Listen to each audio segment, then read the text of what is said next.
آپ تمام دیکھنے اور سننے والوں کو السلام علیکم۔ دوستو، یہ دنیا ایک گلوبل ویلیج بن گئی ہے۔ کسی زمانے میں کبوتروں کو ایک جگہ سے دوسری جگہ پیغام دے کر بھیجا جاتا تھا، لیکن اب ایک دوسرے سے کانٹیکٹ کرنا انتہائی آسان ہو گیا ہے۔ یہاں تک کہ آپ اپنے روزمرہ کی زندگی میں کیا کچھ کر رہے ہیں، یہ سب بھی فیس بک کے ذریعے آپ اپنے دوستوں کو بتا سکتے ہیں۔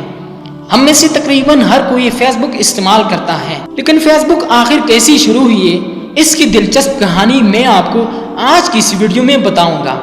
مگر آگے بڑھنے سے پہلے آپ تمام دوستوں سے گزارش ہے کہ ہمارے اس چینل کو سبسکرائب کر کے ساتھ موجود بیل آئیکن کو بھی دبا دیں، تاکہ آپ کو ایسے ہی مزیدار ویڈیوز روزانہ کی بنیاد پر ملتے رہیں۔ تو چلو ویڈیو سٹارٹ کرتے ہیں۔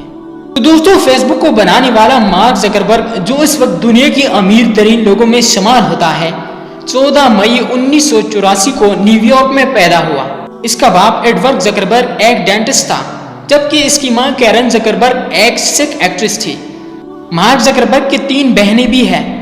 مارک زکربرگ کو بچپن میں ہی کمپیوٹر کا شوق پیدا ہو گیا تھا۔ صرف 12 سال کی عمر میں مارک نے اپنے باپ کی ڈینٹل کلینک کے لیے ایک سافٹ ویئر بنا لیا۔ مارک بچپن میں کمپیوٹر گیمز تک ڈیزائن کرنا سیکھ گیا تھا۔ مارک اس شو کو دیکھتے ہوئے اس کے باپ نے گھر پر ہی اس کے لیے ایک کمپیوٹر ٹیچر رکھ لیا۔ مارک نے ہائی اسکول میں کمپیوٹر کی تعلیم حاصل کرنا شروع کر دی۔ اس نے صرف 15 سال کی عمر میں ایک میوزک سافٹ ویئر پینڈورا بنا لیا، جس کو بہت ساری کمپنیز نے خریدنے کی خواہش بھی ظاہر کر دی۔ مارک کو اس کے گریجویشن سے پہلے ہی کافی جگہ سے جابز کی آفر ہوئی، لیکن مارک نے انکار کر دیا۔ 2002 میں مارک کو دنیا کی بہترین یونیورسٹیز میں سے ایک ہارورڈ یونیورسٹی میں ایڈمیشن مل گیا۔ مارک کچھ ہی مہینوں میں اس یونیورسٹی میں بے حد ہی مقبول ہو گیا۔ مارک زکربرگ نے ہارورڈ یونیورسٹی میں اپنے پہلے ہی سال ایک انتہائی دلچسپ سافٹ ویئر بنا لیا۔ اس کا نام کورس میش تھا۔ یہ اسٹوڈنٹس کو ان کا کورس اور سبجیکٹ چننے میں مدد دیتا تھا، لیکن مارک کو نہیں پتا تھا کہ اس کی زندگی کچھ ہی عرصے میں تبدیل ہو رہی ہے۔ مارک نے فیس میش نامی ایک ویب سائٹ بنائی، جس میں اس نے ہارورڈ یونیورسٹی کی لڑکیوں کی تصاویر کو ہیک کر لیا اور لوگوں سے کہا کہ ووٹ کرو کہ کون سی لڑکی زیادہ خوبصورت ہے۔ یہ صرف اس نے مذاق میں کیا تھا، لیکن یہ بات پوری ہارورڈ یونیورسٹی میں مشہور ہو گئی۔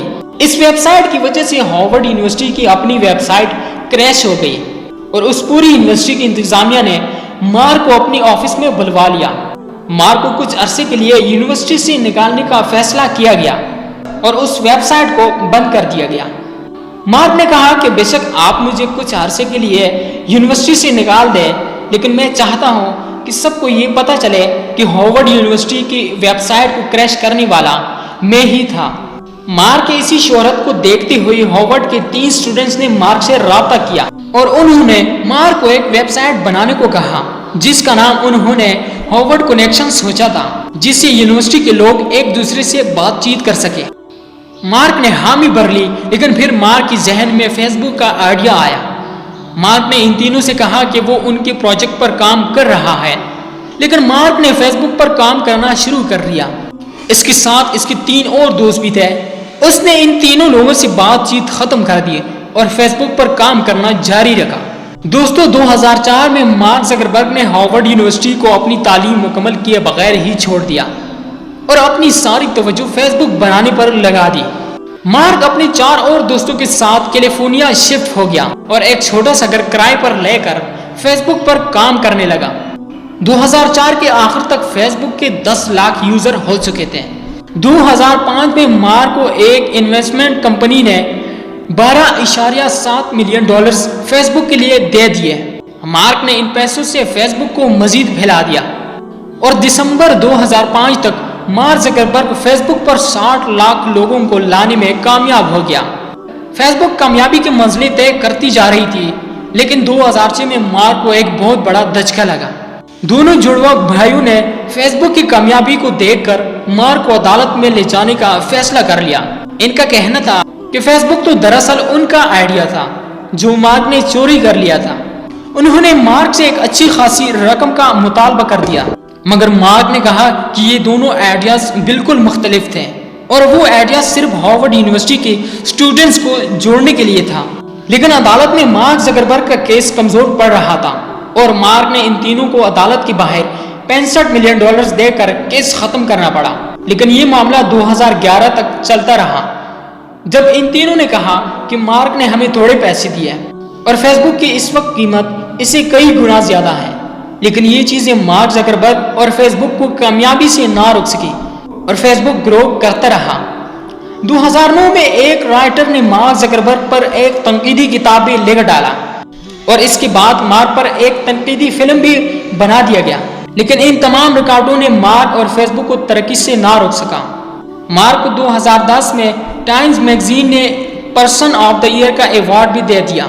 مارک کی بیوی بھی ہارورڈ یونیورسٹی سے میڈیکل کی تعلیم حاصل کر رہی تھی۔ یہ دونوں 2003 سے ہی ایک دوسرے کو پسند کرتے تھے۔ دونوں نے 19 مئی 2012 کو شادی کر دی اور اب ان کی ایک بیٹی بھی ہے۔ دوستو، آج مارک زکربرگ دنیا کا چوتھا امیر ترین آدمی ہے۔ دنیا میں جتنے لوگ انٹرنیٹ استعمال کرنا جانتے ہیں وہ تقریباً سب لوگ فیس بک پر موجود ہیں۔ دوستو، اب جانتے ہیں فیس بک کے بارے میں کچھ خاص۔ فیس بک کا پیج نیلے رنگ کا کیوں ہوتا ہے؟ اس کی وجہ یہ ہے کہ نیلا رنگ بھروسے کی علامت سمجھا جاتا ہے۔ فیس بک پر موجود لائک بٹن کا نام پہلے اوسم بٹن رکھا جا رہا تھا، جو کہ مارک نے 2007 میں منع کر دیا اور اس کا نام لائک بٹن ہی رکھا گیا۔ فیس بک پر ہر سیکنڈ میں 8 نئے لوگ اپنی پروفائلز بناتے ہیں اور ہر 15 منٹ میں 7246 نئے لوگ فیس بک کو جوائن کرتے ہیں۔